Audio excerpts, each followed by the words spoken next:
No amount of blindness, ass beating, or deeply rooted internal religious conflict will ever compare to the struggle that us Daredevil fans go through. This release isn't what we wanted, and it is very lacking in certain areas. Straight out of the box, while this figure does look nice, you're immediately hit with how weak the articulation scheme is on the torso. And ooh, that is one ugly damaged neck. And while it is accurate, I'm not a big fan of this guy being blonde. For accessories, we only get one head sculpt, which is a major bummer. I think every Daredevil should come with a Matt Murdock head, but the sculpt we do get is pretty nice. These are flexible, and then the paint on the back does look chipped.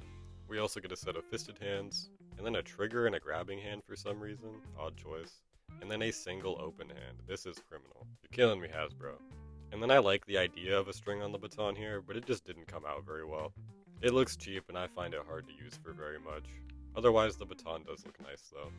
And for articulation, head movement in every direction is amazing. This helps out the figure so much. Just be careful. And the shoulder here is going to be pretty stiff, rotation is fine, but getting it up to a 90 degree is a challenge.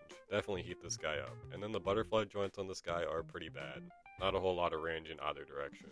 And we of course get a nice bicep cut, really good double jointed pinless elbow, and good wrist movement. And then the torso on this guy is trash. The ball joint here doesn't get much movement in any direction, and then I hate having a waist cut. Leg kicks up fine, not back much, and then we don't quite get a full split.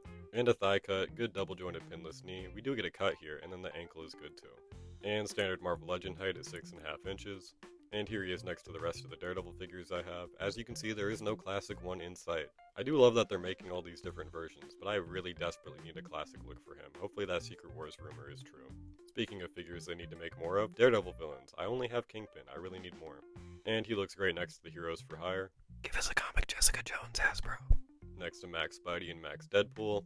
And here he is with the rest of the mini-comic wave that I've reviewed so far. I don't know if I'll get Feral and Phoenix, but so far I am liking the wave. So if you haven't already, go check these videos out. And the best looking head swap I had available was with Commander Rogers here. I thought Peter Parker might work, but most of his head sculpts are just way too small. And then this Iron Fist swap actually really surprised me. And here I think the right angle might make this look nice, but just standing still, the head is definitely way too big.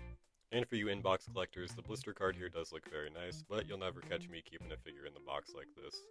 So, for my final thoughts on this guy, while I am overall happy with my purchase still, I think the torso articulation and lack of hands definitely sets this guy back. If you're just looking to get a Daredevil figure, I don't think this is going to be the one for you. I'd say get the CT Toys or wait for another release. But if you just want a fun looking figure in a hoodie, I mean, this could be a fun release for you.